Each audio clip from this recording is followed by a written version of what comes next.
Okay, welcome back into another Strange Ways episode. I don't know, 28, maybe 27. 28. I think so. Uh, I'm gonna let Scott do most of the babbling here. I'm still trying to get my voice back from the Warrant concert. So, what are we doing today, Scott?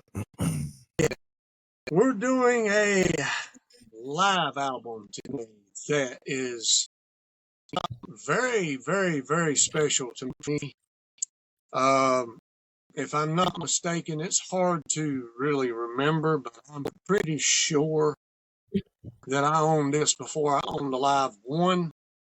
I know my cousin and one of my friends that lived up above me had a Live One, and I listened to it a lot before I got my own copy. But a Live 2, man, we're going to rank the songs, live songs, 15 of them on a Live 2, and we're going to rank the 5 songs after we get done with the live songs, the studio tracks on side 4. Very special album for me. I mean, literally, when I had been through Rock and Roll Over and Love Gun. I'd snatched, I think, Hotter Than Hell by then.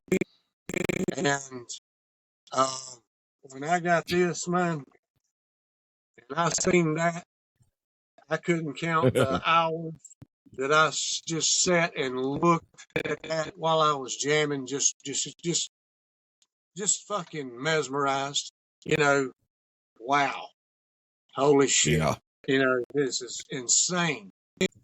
Back then, you didn't know that they didn't do this all at one time live. So you just thought it was live. So, yeah, I think it's on you on this roll to take the headway. Yeah. Yeah, this was a very, very cool album. I still remember as a kid being an idiot and putting all the tattoos on that, luckily as a few years ago, I was able to track down a copy that had everything, including the tattoos. And actually it only cost me $10. So that's a big win. But yeah, great memories with this album for me as well. So starting off the live tracks for me, this should not be a secret to anybody with my track record on ballads. Number 15 is going to be Beth.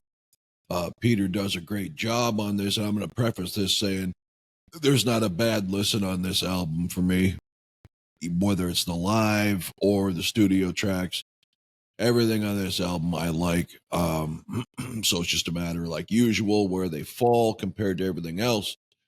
Peter does a great job with Beth on this one, but again, ballads are ballads to me, and they'll never rank with the heavier stuff or faster stuff. So number 15, sorry, Pete, will be Beth. And that's, hey, to each his own, you know. And I want to say that there's nothing on here that I don't like or enjoy. I like all these songs. Now, remember, we are doing this from the live performances. This ain't got nothing to do with the studio versions and liking the song. Okay? Correct. So, Correct. it's how they perform it live to me. So, I'm in the same area code as Rob on this because I'm starting out with a ballad too. And it's Hard Luck Woman. My number 15. Okay? And truth be told, this wasn't even played live. They went into a studio and done it and put the crowd behind it. Now, this song being a hit for them off of Rock and Roll Over, just an album before this tour, why would they not have done that? I mean, I wonder why they wouldn't have played it live. Okay? But anyway, that's cool. That's cool. It sounds live. You know, you got the crowd noise in there and everything. But that's not why. It's not why. I've never been a big Hard Luck Woman guy. I just, I know I like the song. It's my least favorite on Rock and Roll Over. I mean, y'all know that. But it's just not my. Okay, we're back live here. Hopefully, this will be the last of our technical streaming. I wish they could do something better with streaming. Anyway, so you did Hard Luck Woman. I was going to ask you because what you just told me about that not actually being played live is news to me. Yeah, on this album, it's not. Did they re-record the song, or did they just give us the studio track with live on it? I was too stupid to notice the difference. I think what they done is what they said or what Paul said. I'm hearing an echo in the background. Is that normal? But anyway, It should not be. okay, I'm cool. I'm good as long as you can see me and I'm moving. Paul, I think in his book, said that they recorded it in the studio and added the crowd to Hard Luck Woman and Okay. Tomorrow Tonight. On this They did that with Tomorrow and Tonight too? on this album. Yep. Really? That's heartbreaking. So, but yeah, it is my 15. Hard Luck Woman is. And it's Okay. not because of that reason. It's not at all. It's because it's just my least favorite song live on here. There you go. Okay. How's the echo for you? The echo, I don't hear it Yeah. anymore. Okay, good. Yeah. Okay, so my number 14 is going to be Shock Me. As much as I enjoy the solo on this, live didn't change anything really about the original version, and I've never really been a huge Shock Me fan. So this, if you would have told me this one was, re-recorded in the studio and then they put the crowd over, I would believe that, because this to me sounds almost identical musically and vocally as the studio album. Again, Shock Me's not a terrible song. It's just not one of my favorites. And a guitar solo is not something I want to hear in a concert. So that's not going to change my placement just because they put a solo on it. Okay. Number 14 for me. And you guys are going to kind of notice a pattern here after Hard Luck Woman that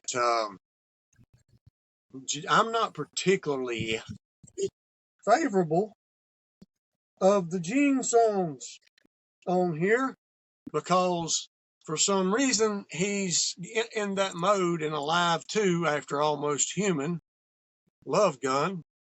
He's singing everything demon voiced, even Christine 16, which is my 14. Big time. Christine. Okay. Yeah. Come on, man. Let's everything's not God of Thunder, bro.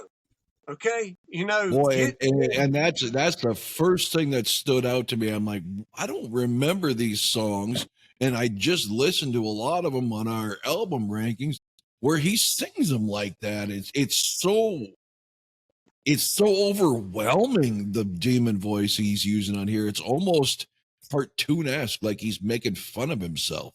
Yeah, man, and like he's got to do. He even does Rock and Roll All Night in that voice on this tour. What a rock and roll! It's like, okay, whatever, man. That's the reason why, guys. Like I said, it's got nothing to do with the studio tracks, man. It's how they're hitting me live. When I was a kid, I may not have paid that much attention to those things. I was just loving everything because it didn't matter. But now I have more of an opinion when it hits me at my age now. So.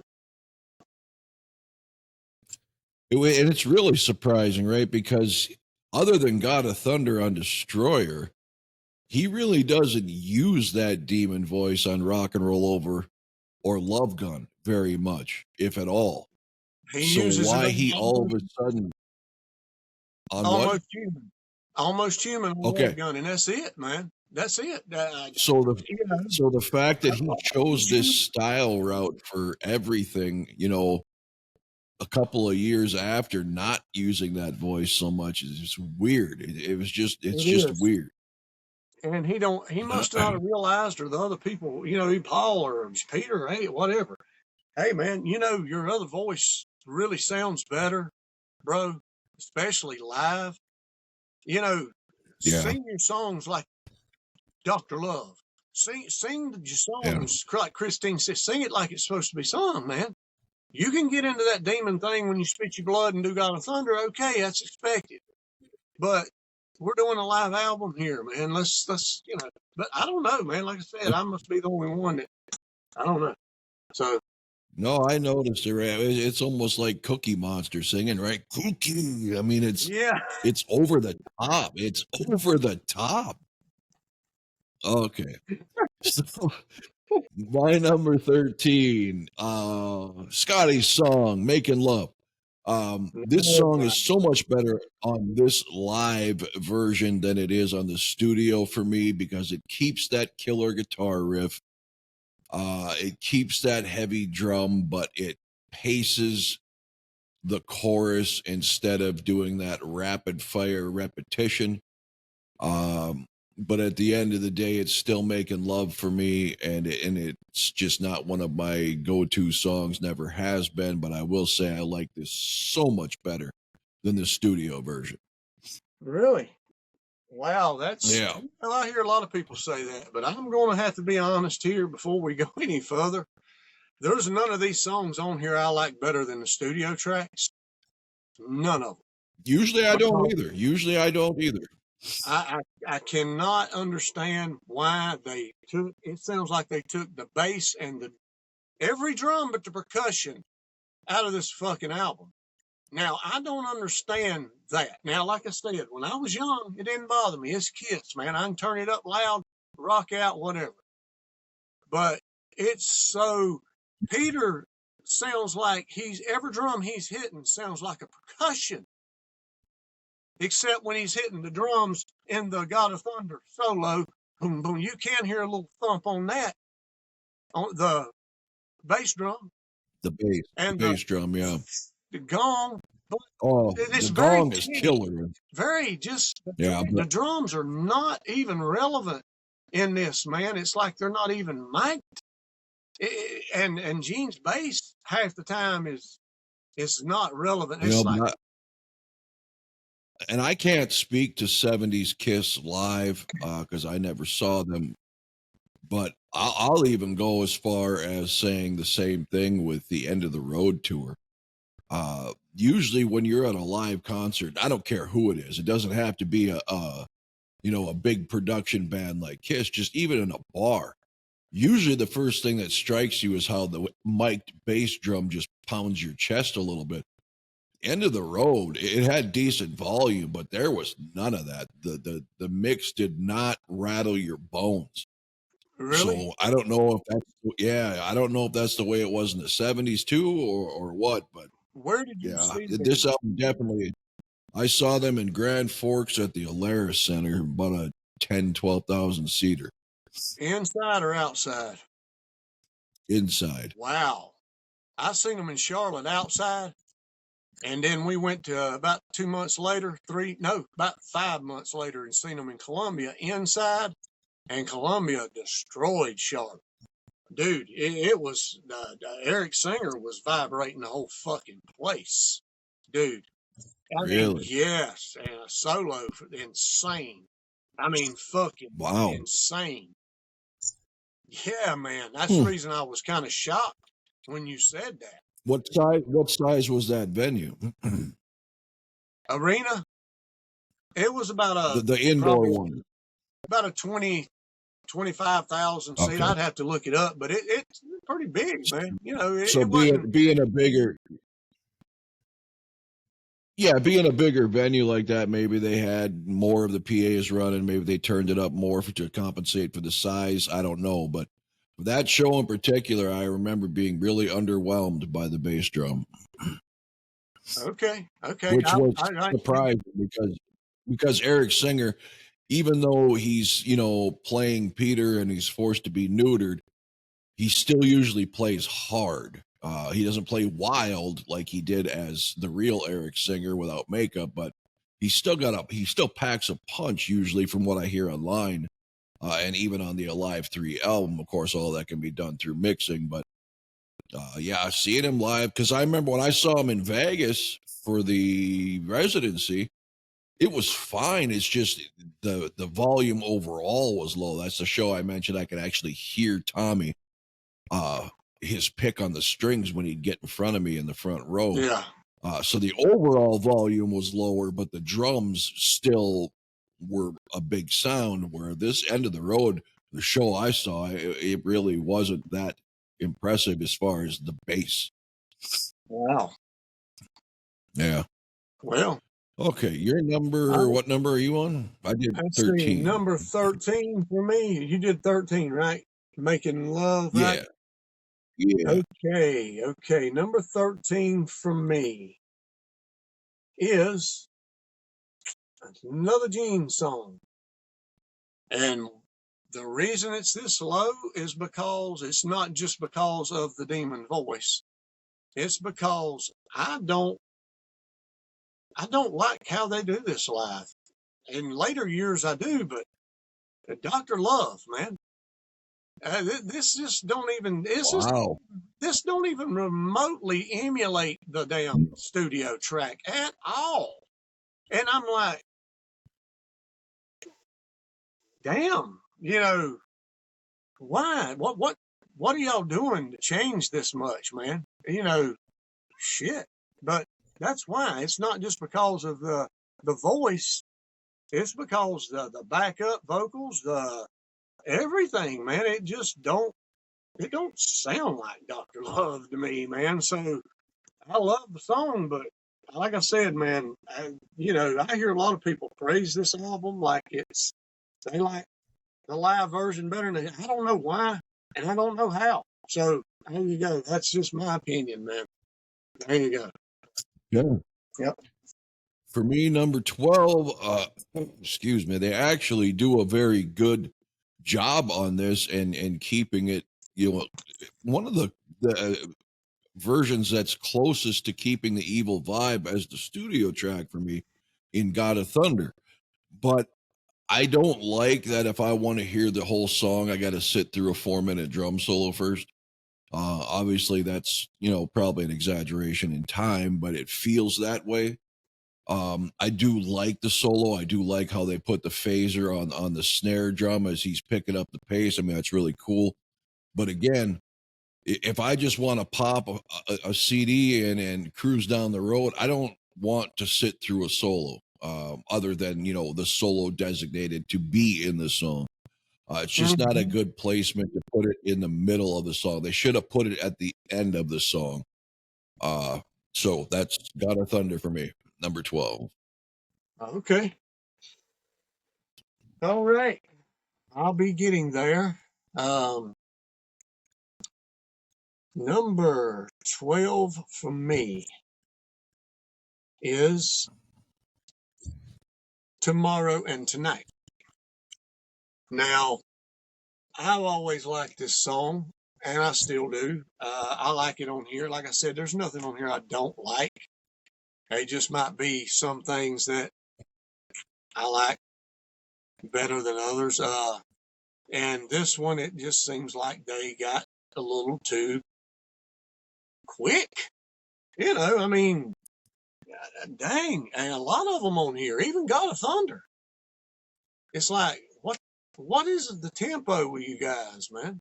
And it's the same basic thing, man. You could damn near, except for the top 1, 2, 3, 4, 5, maybe 6 songs on here for me, I could have thrown them up in the air and picked.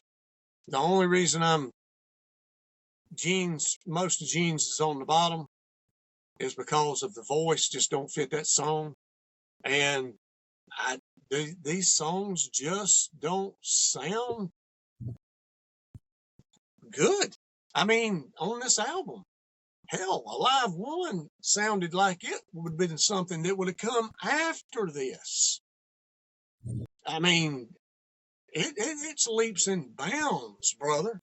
Leaps and bounds better than this live. I just don't understand, man. sound wise. I just don't get it. And Tell you what, I'll so, be interested when it's time. I'll be interested when it's time to do a live, because this this album was always in my mind between Alive 1 and Alive 2, my favorite. Number one, because I like the song, the track listing on this better than Alive 1. But for some reason, when I was a kid, this is the one I'd listen to all the time. mhm. Maybe it had something to do with the big explosive inner, gatefold or something that just captivated me. I don't know, but I was always in my mind, and I'm not going to give away too much because we will rank the live albums eventually. But I always preferred this over Alive 1, and after listening to this, I don't think I could listen to this again.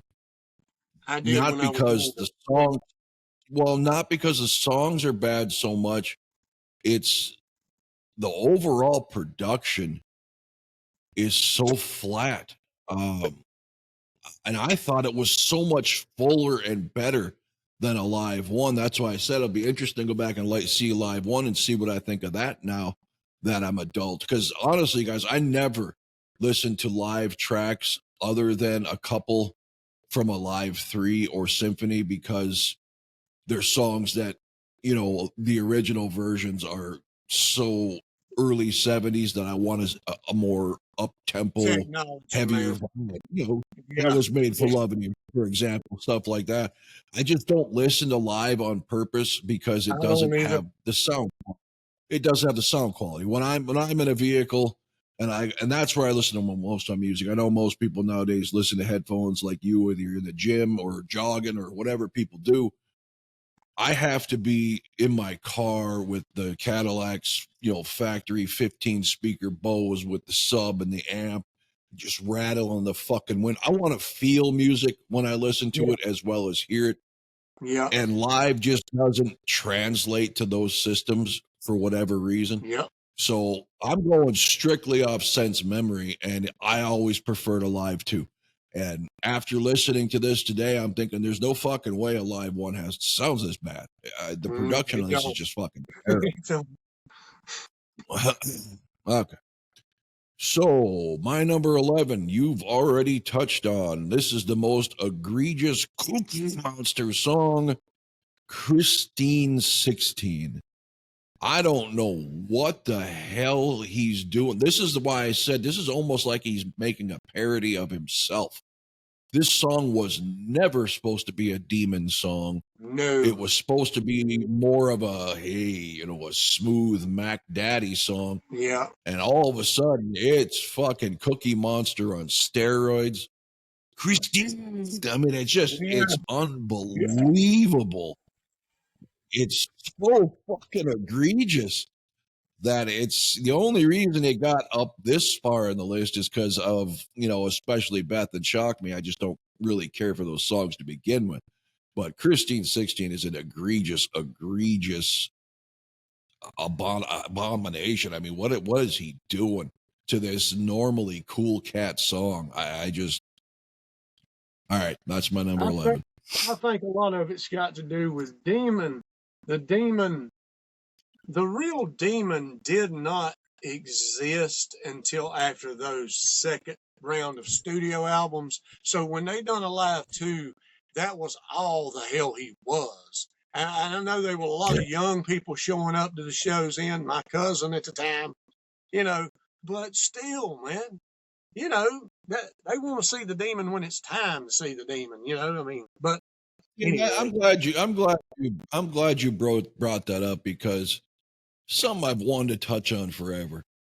Uh, for all those people, especially who, and I'm not taking shots at you because I know your true feelings too, but he's wearing the spaceman makeup, motherfucker.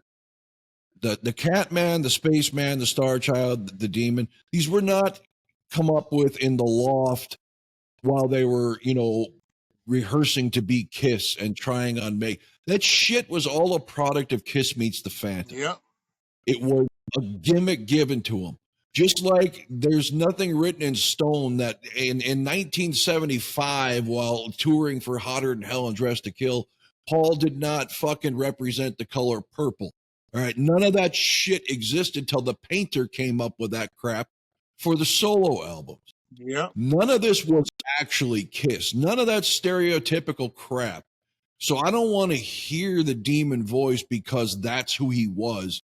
Some echoey fucking, altered voice in a movie, a TV made for TV movie. That should not change your songs. You weren't the demon until that damn movie said you were. So yeah, I get what the only time those names were represented, if I'm not mistaken, is in those letters on Alive 1. That's the only time I think those were ever represented was on the letters in the Live 1 album. And they didn't mention them and all the way till the Phantom. So I'm with you, man, on that. Okay, did I spit out my number? No, I didn't, did I? You should be on 11. Number 11 for me is Shout It Out Loud. Okay. I love the ending of it. The explosion and we love you. Good night. That's awesome, man. And I like the song. I always have. Ain't never been my favorite, but I've always liked Shout It Out Loud. But it's just, there you go, man. Just a production mix, man, of just bland, just no bass sounding, hardly drum sounding at all, man, in the song. So it's just wound up in this spot. That's all. Because, like I said, until you get to the top probably 6 of mine that I think they really, really done decent on here, these could be anywhere. So that's why it's shouted out loud at number 11, I guess. So. Okay, number 10 for me gets a tremendous jump as far as an overall track listing on any list because of how respectable and improved they did it. And that is Ladies Room. Never been a big fan of this song, but this song moves on this album. And what I really like and what I loved as a kid, instead of the cowbell, you can't be too soon. What's fucking awesome is the final time it's just got the bass drum. I mean, that's not on the studio album. That fucking was like a neon sign of obvious change when I heard it as a kid live on this album. And it still got me. I love that little simple nuance change on this version. Just makes all the difference.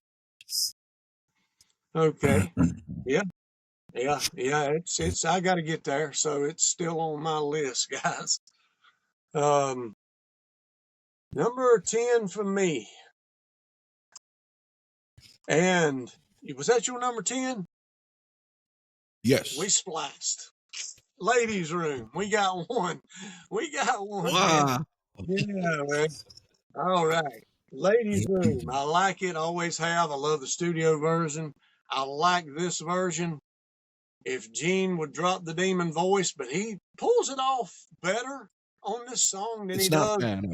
Yeah, it's not as relevant and out just Christine 16-ish on this song as it is on this. And yeah, Lois, it does have a solo in it, okay? What I was referring to is there's no standout solo to this song. Something that's making love or I want you. That's what I was referring to. It's just a hum along type solo. It's more of a rhythm solo. So that's what I was referring to. So just not to get took out of context. But Ladies Room, number 10. I love the song. I always have. I love all these songs pretty much. But it's just the live versions are going to be a little different.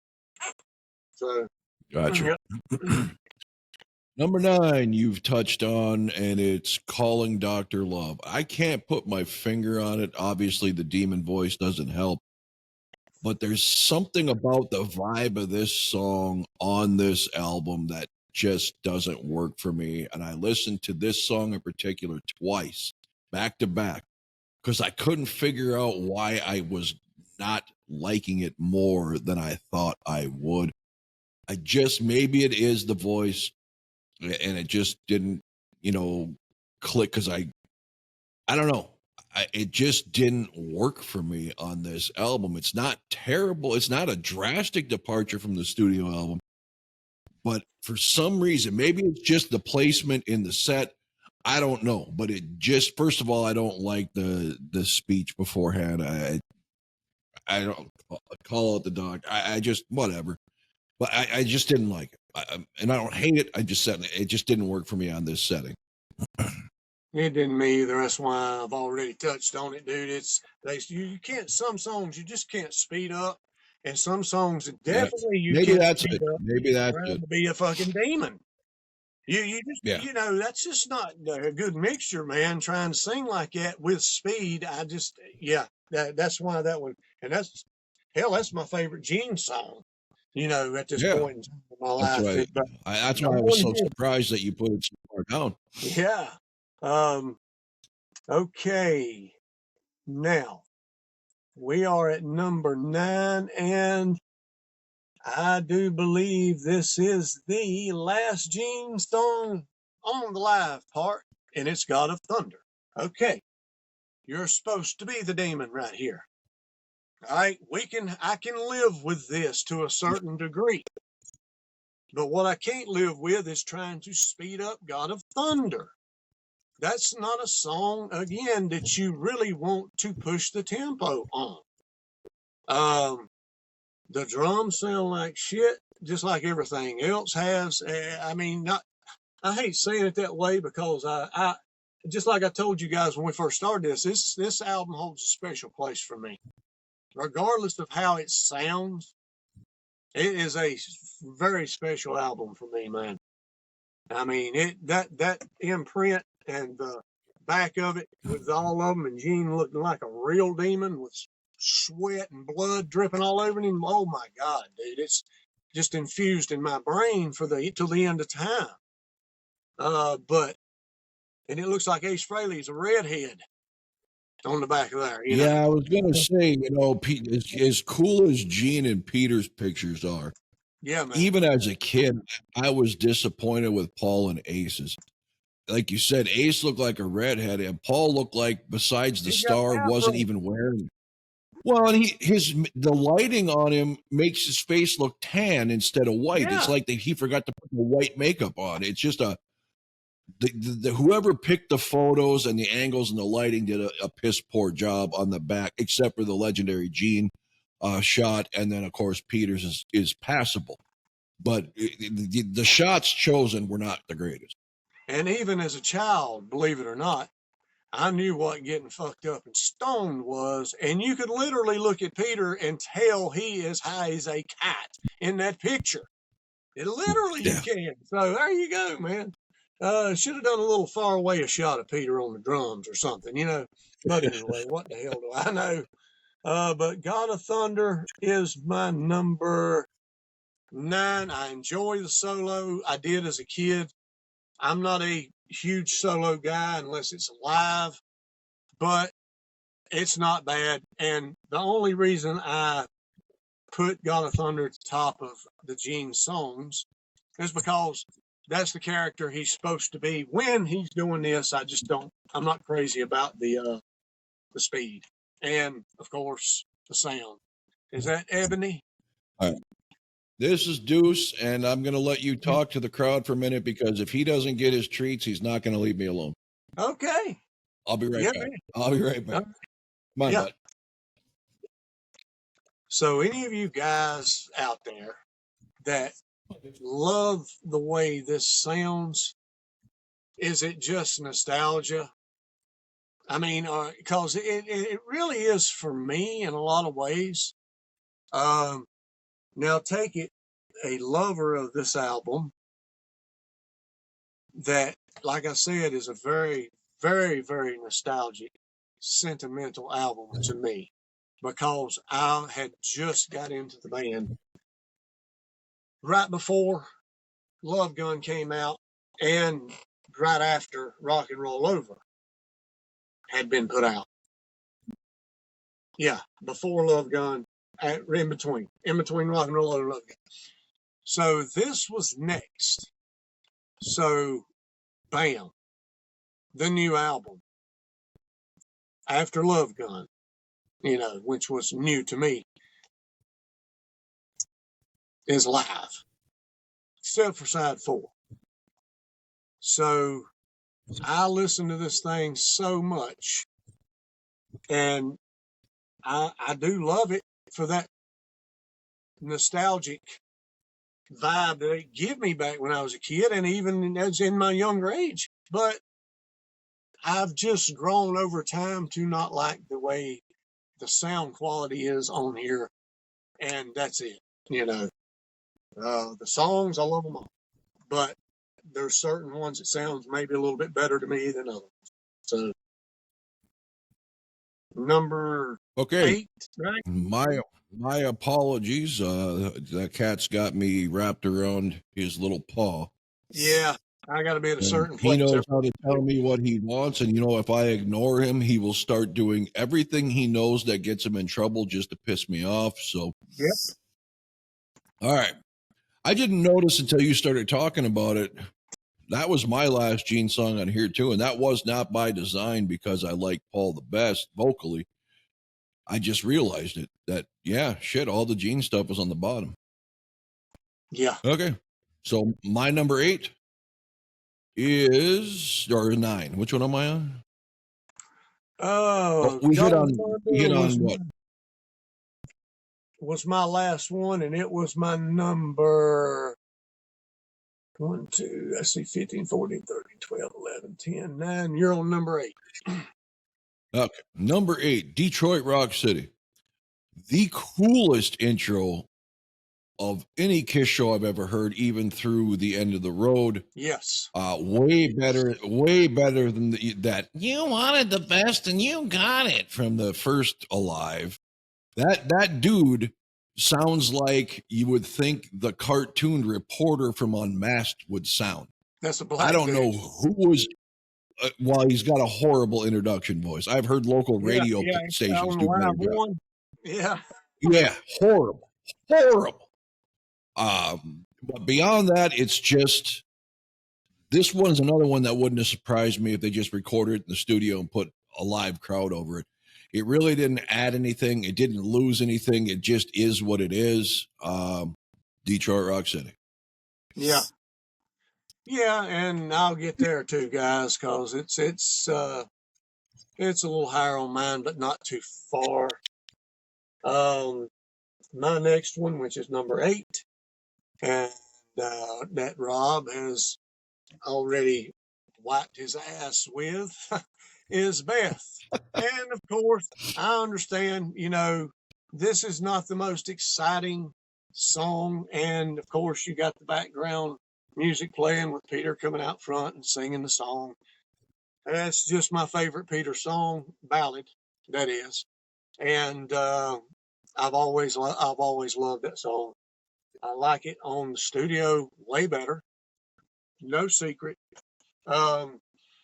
But he does a good job singing it, and I just don't know. I couldn't tell if I don't think they were able to speed this one up, thank God, because it's background music playing. So at least the tempo stayed the same.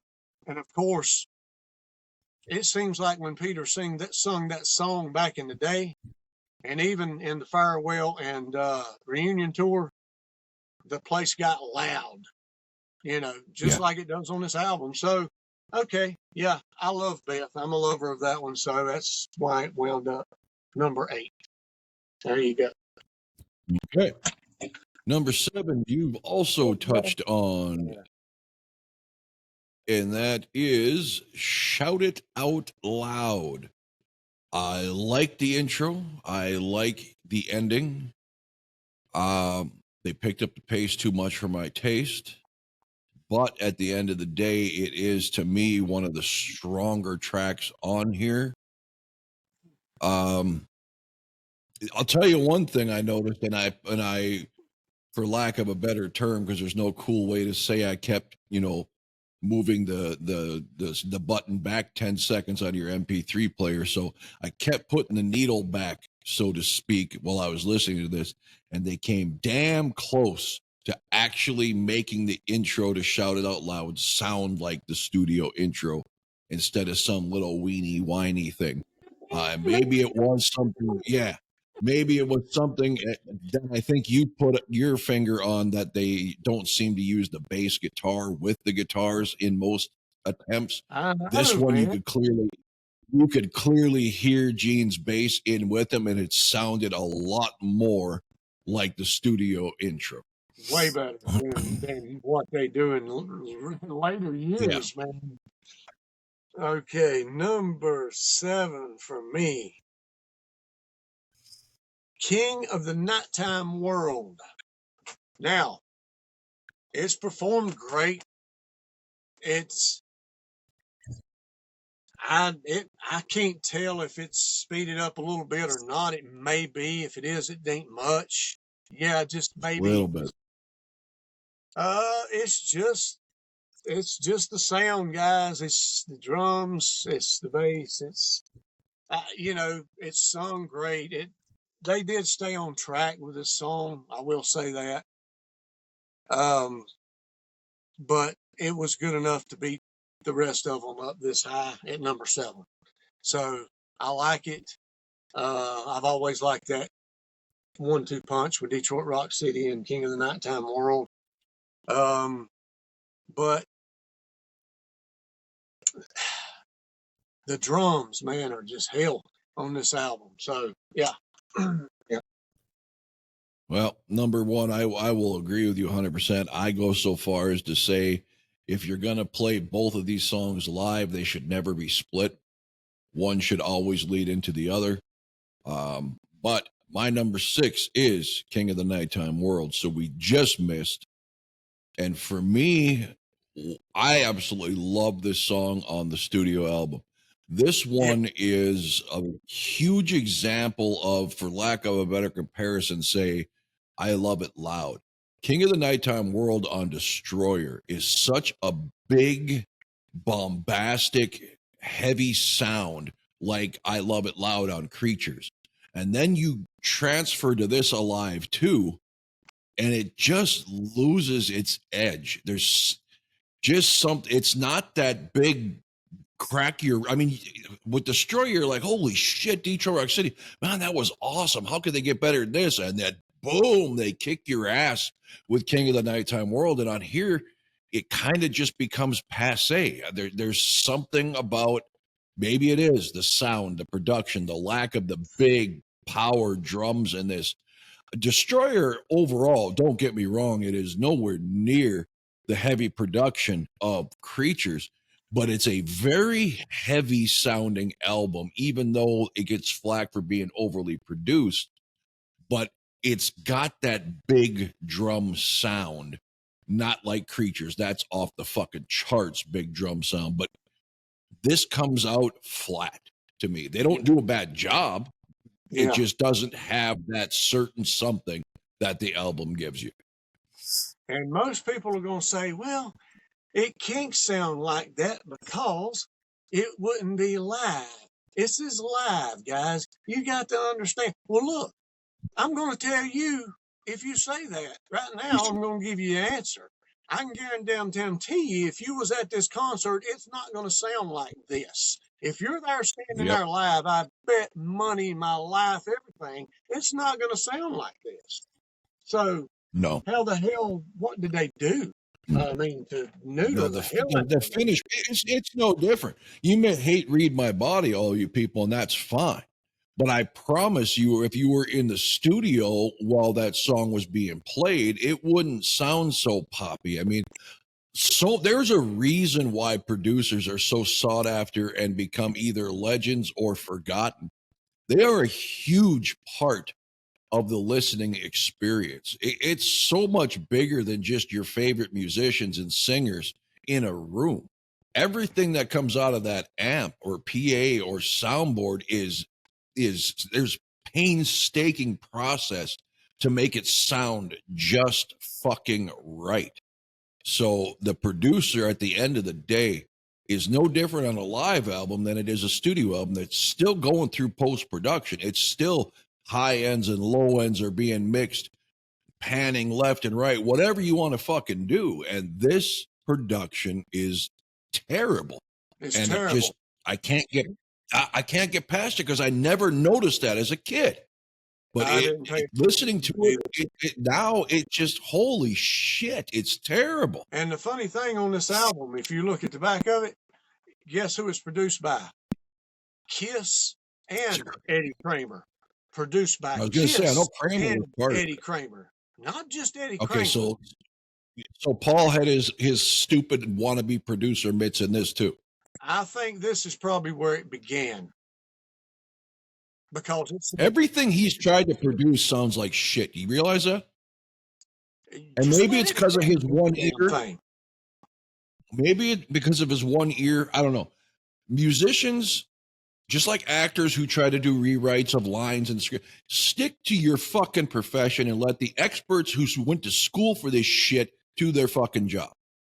Yeah, because Eddie Kramer produced a live one. This don't sound a damn thing like a live one. I'm sorry, okay?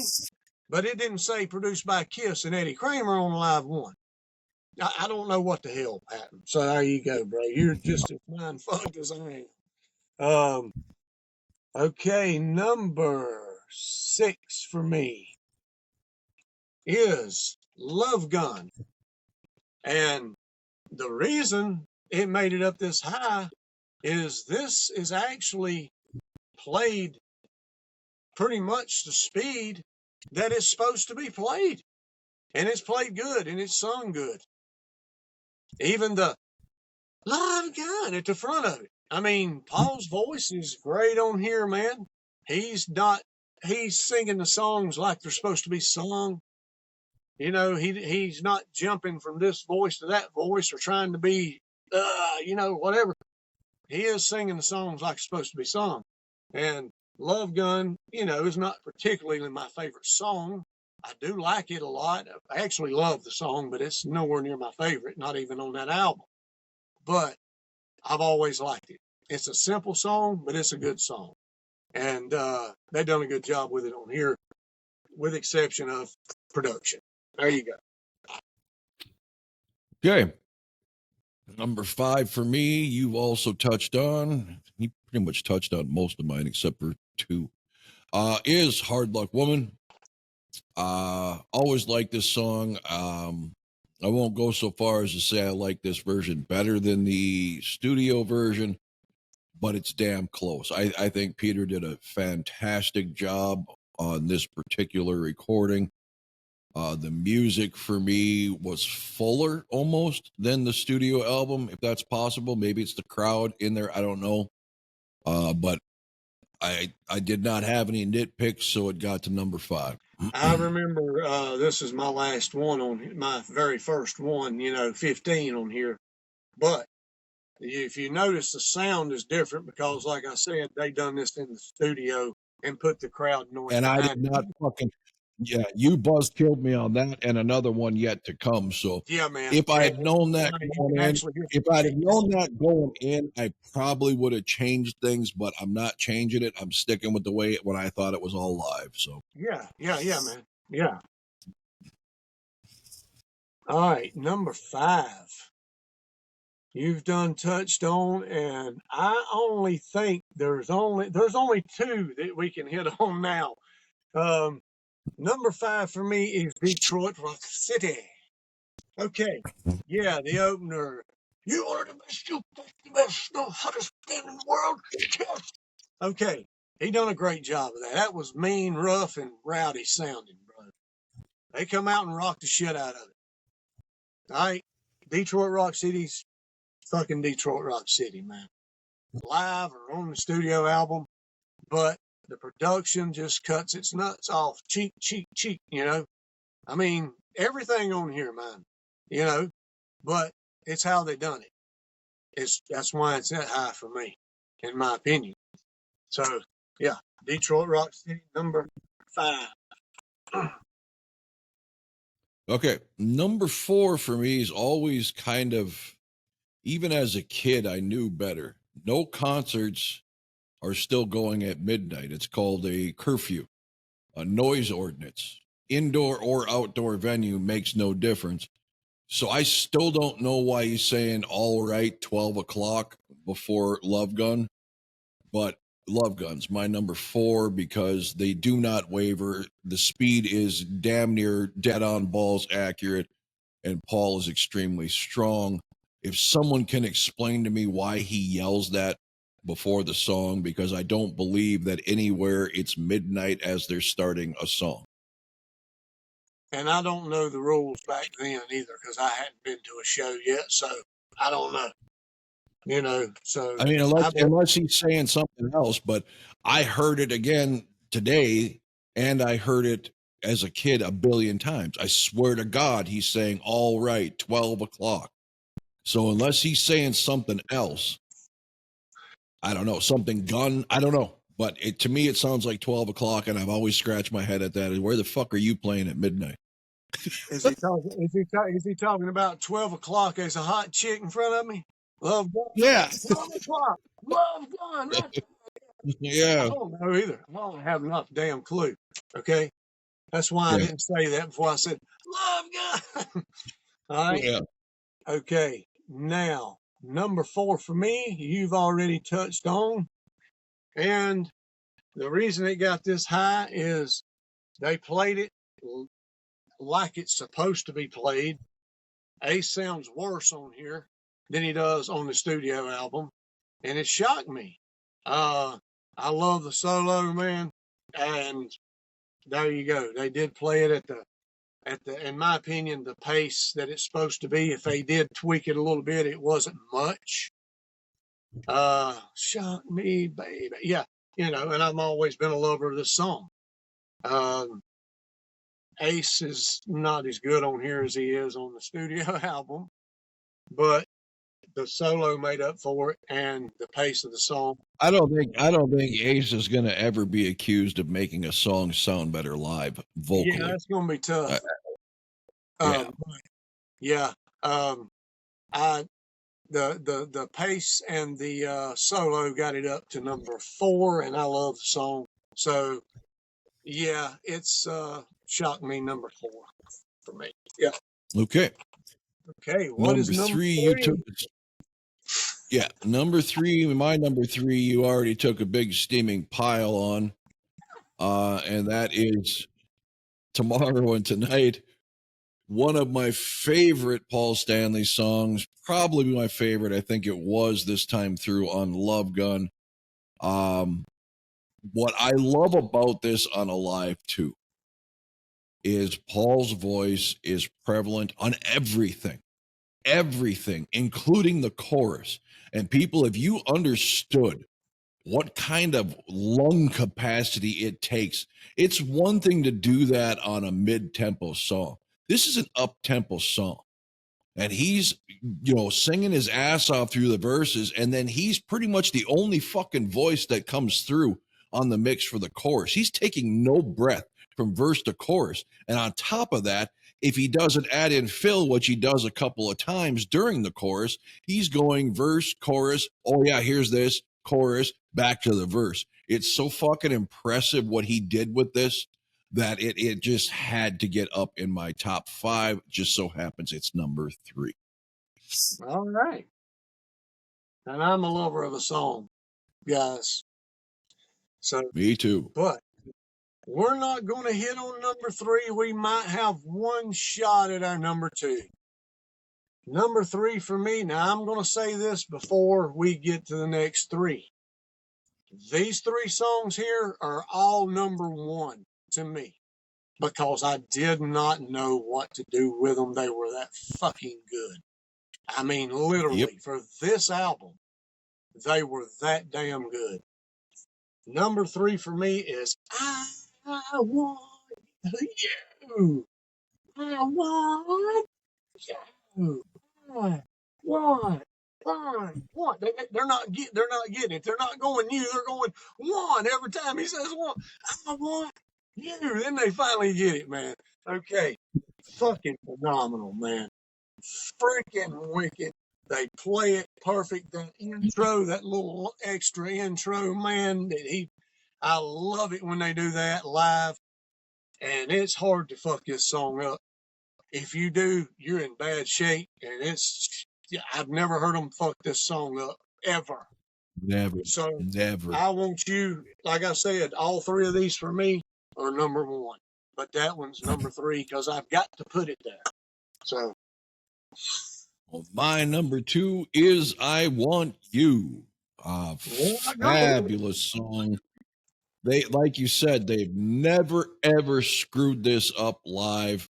It only got stronger into the 80s and 90s as Paul's voice matured and he became more and more interactive with his voice. Just an amazing song, even back here in 1977. It was just, 77, 78-ish live. Just phenomenal. Last time I seen them play this live was 2004, and I was smitten, bro. I'm like, why the fuck do y'all not keep this in the damn set list? I cannot understand. But anyway, number two, guys, we hit one on this live track listing, but we're not going to hit another one on the live track listing. Number two, phenomenal. All number ones, I Stole Your Love. Freaking phenomenal. Absolutely hit it. That lead comes in you just about can't hear it when it starts, and then it just shows up, man, out of nowhere. I love how they done that, and I Want You and the next one on this album, because when I go see them live or I go see any band live, that's what the fuck I want to hear. I want to hear it played like the damn thing is on the album. Not counting the little intermissions where he's fucking with the crowd. I love that. But when you're playing the damn song, play it like we listen to it, like we know it. And that's what they done with these three songs right here. Stole Your Love, Perfection. My number one is Perfection. I Stole Your Love. One of the greatest fucking opening tracks. When I saw it on Hot in the Shade, I mean, you can't pick many songs better to open a live show. This should have been done way more in the past and after the fact. But this album, it just, bad production or not, this will rip your fucking face off. This is just such a rockin' song. One of Paul's, if not his number one overall Kiss song. It's goddamn close. Yes. Absolutely legendary song. One of the songs, I don't know why it took him till Hot in the Shade to pull it back out and then quickly reholster it afterwards. I don't understand sometimes. You give me this song for 50 years over Love Gun 10 out of 10 fucking times. All day. All day. Yeah. All year. I love Love Gun, but it's not a hair on I Stole Your Love's ass. I don't care. No. I don't care. No. This song will rock your ass, brother. And I mean, it will rock you, dude. I love it, man. Yeah. Okay. Now that we got that out of the way, not shitting on Love Gun. I do like the song, but my gosh. Could you imagine? Me too. I'm just saying. He had to keep Love Gun for 50 years. He should have kept I Stole Your Love, is what I'm saying. Yeah, could you imagine him coming out on that damn thing on that little stage and going into wow, bro. No, he's playing I'm fucking was made for loving you. Get the fuck out of here. Now, if I had a bottle, if I was close enough to him, I'd have threw a damn bottle at him. You know, they won't they won't let you have nothing like that in there anymore, you know, where it'll carry anything. But anyway. All right, number one for me. And I know Rob knows what it is, but I'm gonna say it anyway. He's got lost, didn't he? It is Making freaking love, baby. And I'm telling you right now, How can you go on a rant about wanting to hear them play things the way it is on the studio when they changed the chorus on this one? Boom, you can't mess this song up. You can't. It's impossible. Just like I Stole Your Love and I Want You. These songs are magic, bro. This is the quintessential Kiss right here. This is the strength of Kiss. These songs here, man, are Kiss through and through. Cheesy, it don't matter. They're that damn good because it doesn't matter what the hell they're talking about, bro. They're that badass. And this song rocks your face off, bro. And he goes, yeah, and has that big echo. Oh, it just punches you in the freaking face. Boom. I just hate it when the girl says, wait. Oh, man, dude.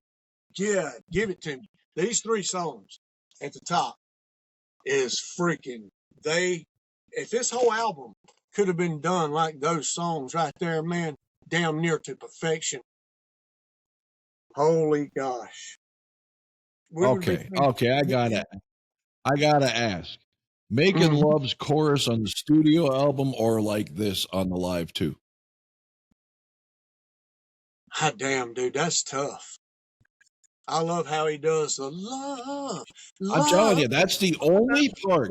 That chorus, I know, but that's the only part making me not like the song. I love that damn reverb bow on the fucking studio version because it makes it just. I know he's not doing that.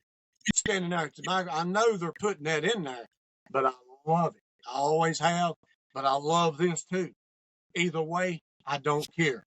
I do not care. I love it both ways. But you're going to have to take it this way live because he's not going to be able to pull that quick repetition off like a, studio magic. He's not doing that, But this, I seen him play this in 2004 too. That was on the set list. Making Love and I Want You. And fucking phenomenal. I've never heard him play this song bad. Ever. Which I ain't heard him play it but a couple times, I think. But damn. Man, great. All right, guys, we got 5 more goodies to go through. And this is the studio tracks on side 4 that if we would have blended these together, because we were talking about, well, should we do them all at one time or should we separate them? It wouldn't have been fair. It wouldn't have been fair because 4 of these would have been my 1, 2, 3, 4. Probably all 5. I shit you not, just because of the sound and how damn good these songs freaking are. Absolutely. So, okay. It's your old Rob. All right, people. Send your hate comments this way. Number 5 is Rocket Ride. As much as I love this Ace song, and let me preference, I love all 5 of these songs. After careful deliberation, it just is too Ace to crack into the top 4. His voice for me just will never be a gee, I'm in the mood for an Ace song voice. It just won't be. The song is fantastic. The guitar work is amazing. I am taking nothing away. But at the end of the day, it's still Ace Frehley's voice. And he's not a lead singer. He'll never be a lead singer, no matter what he wants to believe. And every song that Ace has ever sung would have rated higher on every album had any other member of the band sung it for him. So only because his voice does not compete with the top 4 tracks is the reason it's number 5. Has nothing to do with not liking the song or the guitar work or whatever. It's just the overall listening experience to me, if you look at my playlist, whether I'm listening to 80s pop, whether I'm listening to, 70s country, or whether I'm listening to hair metal or classic rock, my playlist, you're always going to find an amazing lead singer with harmony and melody, and that's just not Mr. Monotone Freely. So something has to be fifth on a side that I love every track, and it just happens to be Rocket Ride. All right. Rob is full of shit. I can go ahead and tell you that right now. Because anybody that says that ain't as good as Any Way You Want It, which is my five, that rips that head slim off. Come on, guys. Any Way You're You going Want to tell me it. that there's a world that you live in where Ace Frehley sounds better than Paul Stanley? What world is that? What mushrooms did you eat on your pizza? On that song, yeah. Absolutely. In the studio, yeah.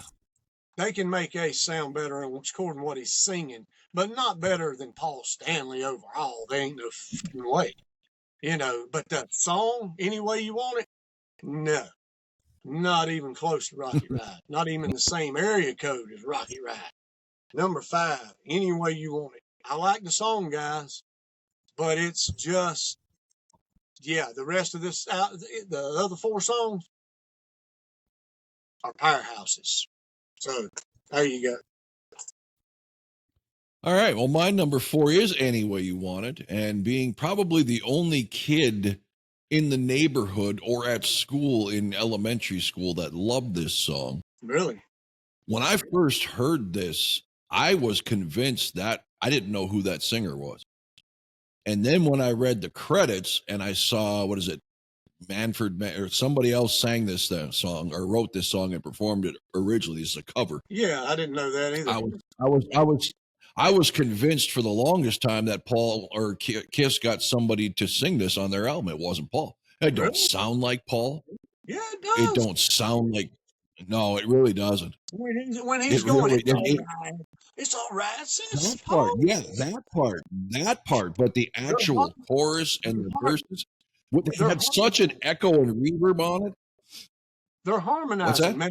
There's 2 or 3. Yes, that's what I'm saying. Yeah, that's what I'm saying. And I'll tell you, this sounds like such a hard rock Beatles song that I fucking loved it from the minute I heard it. If your head's not doing this or your foot's not tapping to this song, you ain't got a fucking pulse. This is an amazing song, and years later, when the internet became a thing, I searched out the original version, and that's a fucking amazing song. It is a great song. It is so Beatles with an edge. Absolutely love it. And the It's All Right's bringing out that all-American man Paul voice. There's no way this song deserves to be shit on like it is in the Kiss community. What I've found is Kiss fans are so scared to, embrace any different direction that isn't their fucking comfort zone, whether it's fucking Odyssey or fucking whatever. If this is not Kiss, I can't like it, motherfucker. You got the right, man. You got the right fans. It's ridiculous to me. They are the worst pig-headed, stubborn, and I would venture to say fucking liars, where they'll even lie to themselves that they don't like something just because they don't stand for it and it goes against all they ever believed in with Kiss. This is a great fucking song. Yeah. This is a great fucking song. Yeah, I've never heard anybody shit on this song personally, but... Oh, this and Kiss in Time, I hear it all the time. Oh, no, God forbid it's not Shredder or Black Diamond. I can't understand that, though. I've always liked this song. It's just like, how do you hate Unmasked as a Kiss fan? They hate Unmasked because it's not heavy like fucking Rock and Roll Over. You know what? Fuck you. It's still good music.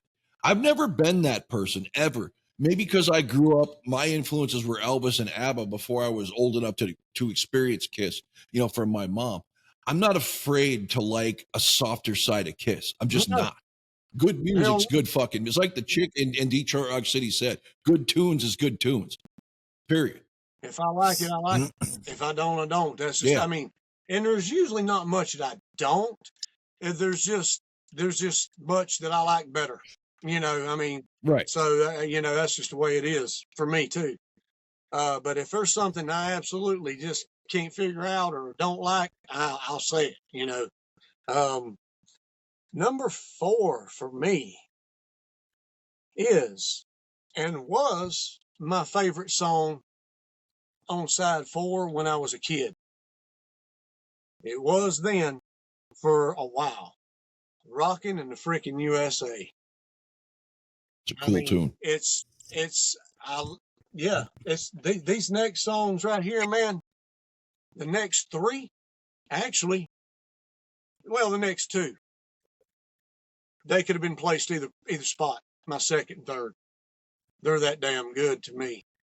But Rockin' in the USA is number 4. Today it's just below them, but it's still a damn great song. Flying in a 747, passing the pearly gates. Hell yeah, man. Yeah, it's rocking, dude. I like it. Always have. And I'll tell you what makes, and that's my number 3, Rockin' in the USA. What makes this song so fucking unique is it's such a lighthearted and fun song that you forget he's singing like the Demon the whole time. Yeah. He's using the God of Thunder voice on this good time, upbeat, anything but evil song. It's just funny. Yeah. He's transitioning in and out of the Demon in this song. He's using the Gene and the Demon. He starts out with the Demon, then it goes Rockin' in the USA.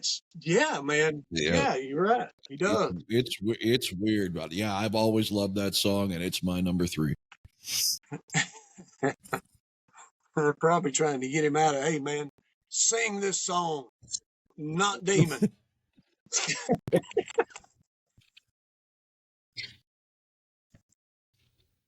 Okay, you're number 3. That was my number 4. Have you done number 3 yet? I just did, Rockin' in the USA. Oh, okay. I didn't know that was it. Okay, I thought you was just touching up. Yep. All right, number 3 for me. And guys, this was hard. From here up was super hard, except for number 1. So, no, 2 and 3 was hard. There you go. Baby wants a blast. Baby wants it fast. She wants a rocket ride, baby. Bam. Hey, this song will rip your face off and put it back on for you with that kicking ass solo and Peter beating the drums at the sound of fucking sound. I mean, come on.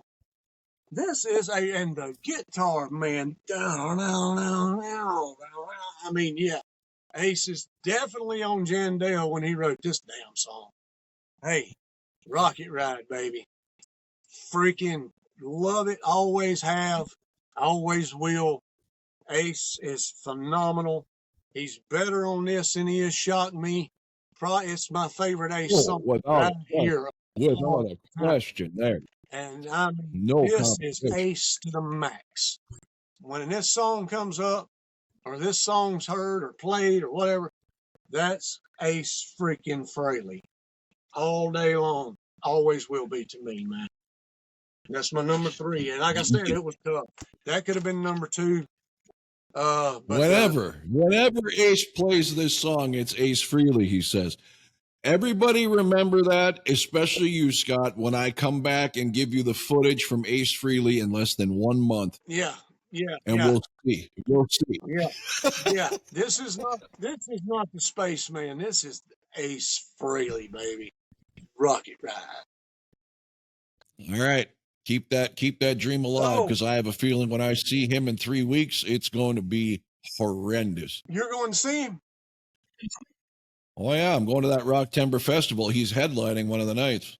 Hey, I bet he rocks the hell out. I bet you'll eat those words, man. We'll see. You said that. I've seen some footage. I've seen some footage from this year, man, and it is not pretty. Yeah, that was at the beginning, though. Maybe his ass has got unstoned enough to remember the damn lyrics by now. Let's hope.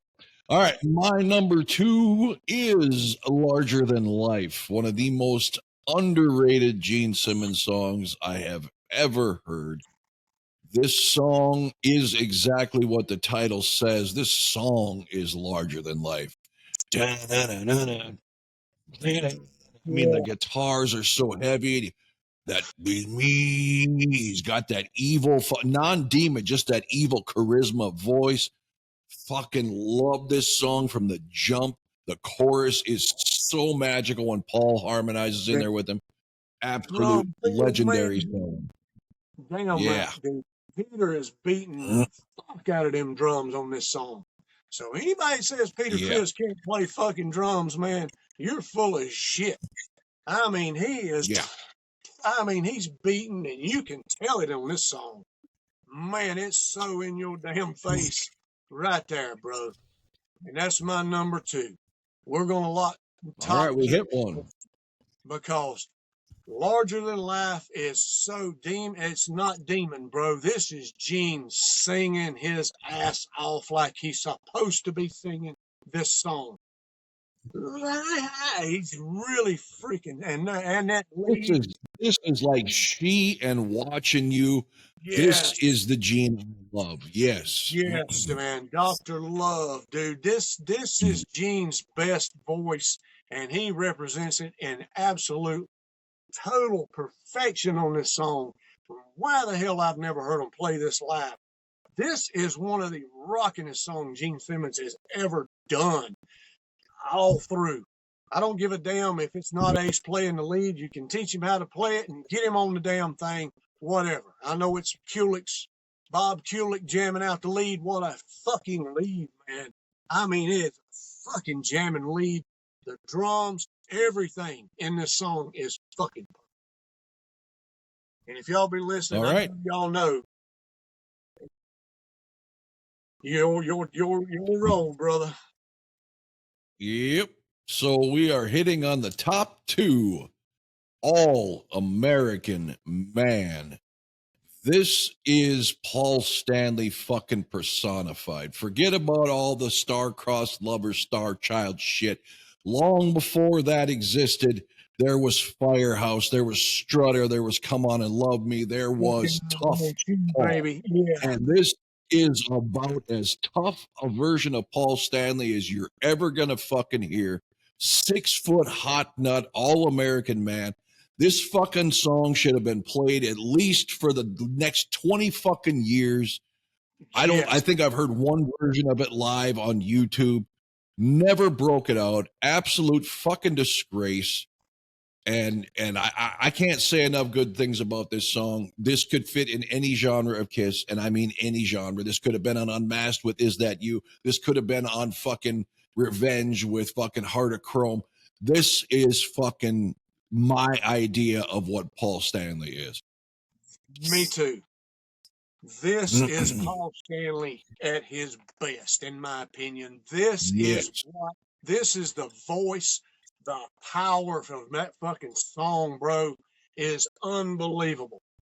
Why the hell they've never give these songs, in my opinion, Rocket Ride, Larger Than Life, get rid of Shock Me, put fucking Rocket Ride in the set, get Larger Than Life in there, get fucking All-American Man in there, man. Those songs kick so much ass, bro.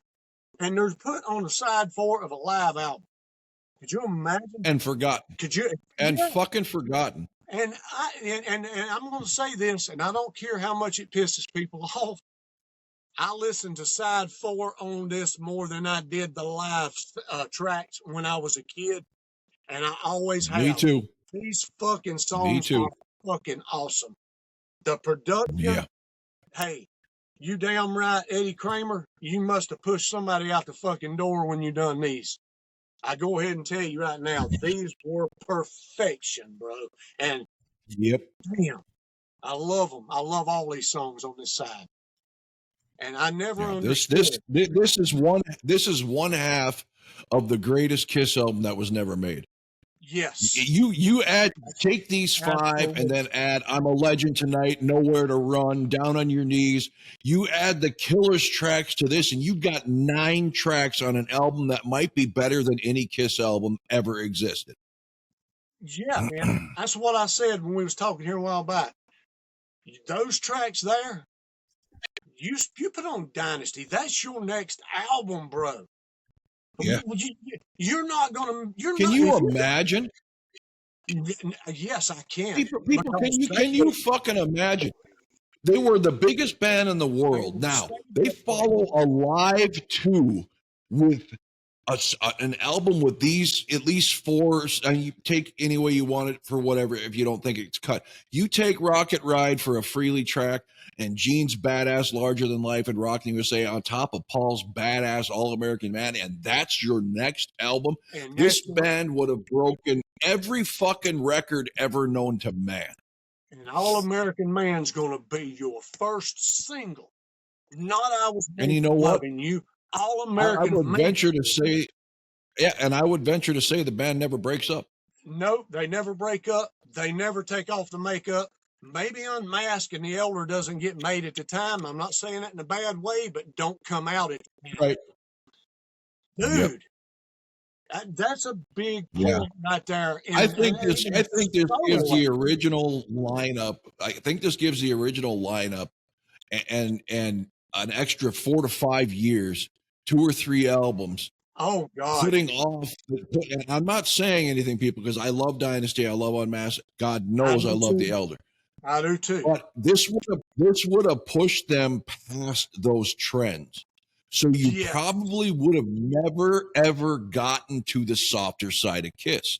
Now, you can say it's a good thing or a bad thing, but for overall popularity and legacy, that would have been huge if they could have skipped that 3-album weakness in their catalog. Yeah, at least that. Great as those albums are for some of us, it did a big damaging toll on the legacy of Kiss and their fans and the critics of Kiss. Yeah. So imagine if they would have come out with these songs instead, years would have passed to where they wouldn't have had time to dabble in disco and pop. They wouldn't have just been on top of the world if they'd have done that. They would have been stomping on it, bro. They would have went into the 80s destroying everybody. Literally. Everybody would be noticing that. Well, you never stopped from 76 to at least 80, 81 if they would have kept it up, and Creatures would have come behind it. Bam, bam, bam. Oh, dude, we would be talking about a whole different band now. No matter what they done after the fact, we would be talking about a whole different era, a whole different band, a whole different unbelievable height of fucking fame. Mm-hmm. They wouldn't have been able to break up. Even if they wanted to, they wouldn't have been able to. See, there's a lot there, man. So, hey. And you'd be surprised, success heals a lot of behind the scenes bullshit. Yes, money does. It makes the no shows and the substance abuse and the dictatorships or whatever. Yeah. It makes that all easier to deal with if you're still considered on top of the world instead of a fading band. Absolutely, bro. But your decisions have got to be better. You've got to know what to release and when to release it. You can't release singles that's going to alienate the majority. And like I said, the solo albums didn't help none. You scrap them. You're coming out with this right here and whatever you want from Dynasty, except for that damn song. And then you're going to do some damage, bro. You're going to be a fucking plow that's unstoppable. See, it's a double. I mean, they killed 2 things at once by doing what they did. And again, I love Dynasty. I love Unmasked. I love The Elder. I'm thankful that Kiss put these out because Kiss has become my band that covers every mood I'm in. However, it didn't alienate me and Scott in our early 50s. Not us fans. The Dynasty forward to Creatures alienated the people 10 years older than us. You know what? That were 18 years old in 1974 and got to see these shows at the Coventry and shit. They were in their 20s when Destroyer came out and got to travel to see this shit. The people the band came up with in their age bracket and a couple years younger, plus it just added fuel to the fire for the critics and fellow musicians and other bands to shit on this band.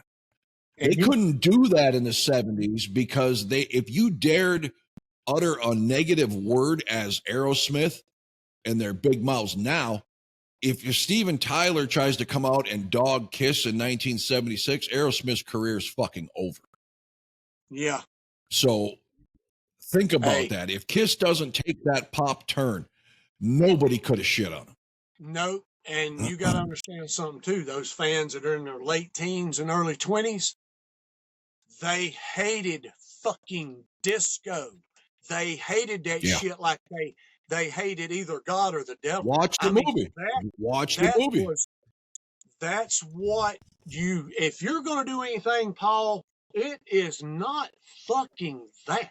I don't give a damn if you do a ballad, but disco, when they throw you in that realm, bro, that's why I always say that's the song that done it. It ain't the album. Why do you think that movie, and we both love the movie Detroit Rock City, that's the whole fucking premise of that fucking movie, with the battle between the greaseball disco guys and the chick who says, hey, good tunes is good tunes. She's trying to be the middle here. And the kids who are Kiss fans don't want to fucking hear none of it. Yeah, disco is horseshit. Bands, man. Yeah. You know, yeah. The village people. And the disco guys got the fag makeup on. And I mean, the heat was so real between those two genres. Yeah. And Kiss knew it, but they didn't know it till, when they put the movie out. It's like, oh, yeah, this is where we fucked up. Yeah. And that's just it, man. And see, I'm 9 years old when this comes out, bro. I'm just a kid. I'm going to eat anything they put out, man, except Peter Criss's solo album. All right. Now, yeah. Now, I couldn't eat that. I was a kid, but I couldn't eat that at 8 years old. But I just don't understand why.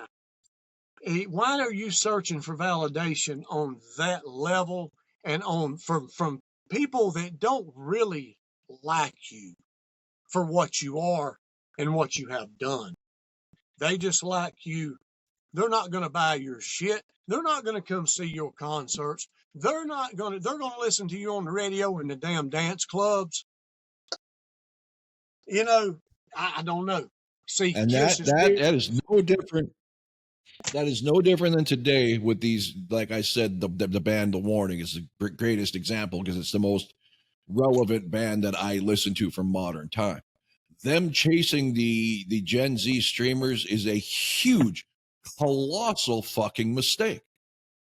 While you may get more world-renowned notoriety, those fucking people are not sticking with you, and they're not going to buy all your shit. And nowadays, with album sales meaning nothing to your pocketbook, you need them to buy your merch. You need them to come and buy your tickets. So why are you catering to people like that? Just like why is, and especially, here's a question for Kiss. Why did they feel the need to chase a trend when they were the fucking trend? I could see Kiss changing or chasing, trends in the 80s when Bon Jovi's and Def Leppards and these people were now on top.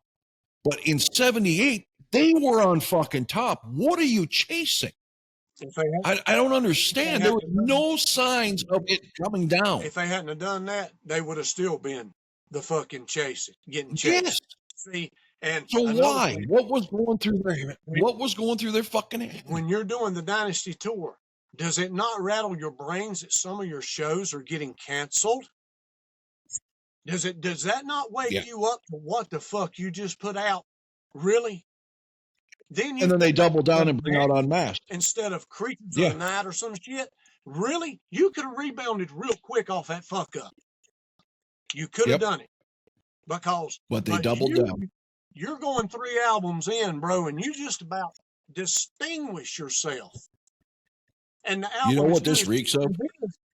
People didn't even know it existed because they had checked out, bro. They thought they'd done bad shit. And I have no way to prove this, but the fact that they doubled down on Unmasked almost screams Paul Stanley. It's almost, because you know how butthurt Paul gets when people don't like something he does. It's almost like he said, well, I got a hit out I Was Made for Love, and fuck you fans who aren't showing up. I'll show you. I'll put out more pop hits. It's almost because he's the only one in the band with that kind of goddamn ego and self-doubt.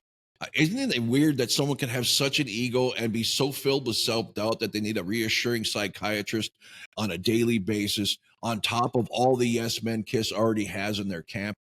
He's so fragile, and he needs such validation that you can just see that he was the reason for this bullshit. That's the reason you punch Gene Simmons in the fucking face and say, grow some fucking balls. You tell him, fuck no, we're not doing this. Yeah. You can put out a solo whatever the fuck you want to do. And even the other band members at the time, because everybody then was equal. They were really fucked up at the time, but still you're going to refuse. Fuck that. Hell no. I don't give a damn. That's going to kill us. But you hit it. You hit it. It didn't matter. Obviously, when Peter and Ace had a problem with the direction of Dynasty and or Unmasked, they didn't care. They fuck you, we'll replace you. Gene is the only one that could have halted this shit. If this was, and this is all hypothetical, because I've never heard this on record. Yeah, I haven't heard any of this on record from anybody. I personally think, knowing especially what I know now about how Paul has controlled this band from day one, and how egocentric and fucking timid and fucking in need of validation Paul is. If he felt the need to chase something, even though they were the biggest thing in the business, because maybe he foreshadowed, okay, disco's the future, we got to jump on top of this. Like you said, after that first tour starts to tank, anybody with rational ideas says, fuck this, let's get the fuck out of the water, a shark's coming to eat our ass. Paul saying, no, I know better than all of you. We're going to keep doing this. Gene's the only one. If Gene and Ace and Peter say, fuck you, we're out, Paul's got no choice. Yes, you're right. And Gene just follows along with everything because basically he was already getting fucking, Gene was busy fucking rubbing noses with movie stars already. Yeah. He's just in it for the money anyway. So that's all that ever mattered to him. And so there you go. I mean, we're getting out there, guys. I know we will be on some of this stuff because that's a turning point after Alive 2. That's a big discussion that we're going to go through what they should have done. And we done touched on some of it already, what we believe the damn turning point should have been, because that was a critical time in this band's history when they ruled the fucking world and nobody was above them. I don't give a damn who you say, what genre, they were on top with the flag at the time, and they self-destructed themselves. So, there you go. And Alive 2. Alive 2 plus rant as usual. Yeah. And, so I think it went pretty well considering you got some personal life shit going on, and I've got some severe allergies. I don't know if it's showing up on camera, but this fucking eye is barely open. So I'm thinking being outdoors for the last 2 days. We'll still be splicing. Just always let me know when you're available, and I'll let you know I will do that. All right, I'll give you the rundown after we cut off here. Yeah. All right. Okay, thanks for watching, everybody. Tell us what you think of the live tracks and the studio tracks in the comments. Feel free to email me at any time. What are you pointing at? I'm just fucking with people. Just trying to don't stop, man. Anyway, you got my email address on the site. You can get a hold of me anytime. Other than that, comment section. Tell your I don't do this very often, but tell your friends, your Kiss fans, whatever. Let's grow this channel, people. We're at 690 something strong, I think. Scott's making me dizzy. So yeah. Like that all the time. We got some great regular commenters on here, but I'd like to hear more from you. We're getting 300 to 400 views, and we're getting comments from like 3 people. Yeah, man. Jump on there. I know it may not be your thing, man, but talk to us. Tell us if you think we're full of shit. Great, awesome. That's a great way for us to have another episode and tell you why you're wrong. Yeah, exactly. We're right, you're wrong, and that's just the way it is. But you can argue the case. All right, come on. Yeah. All right. So, thanks for watching, and until next time, take it easy.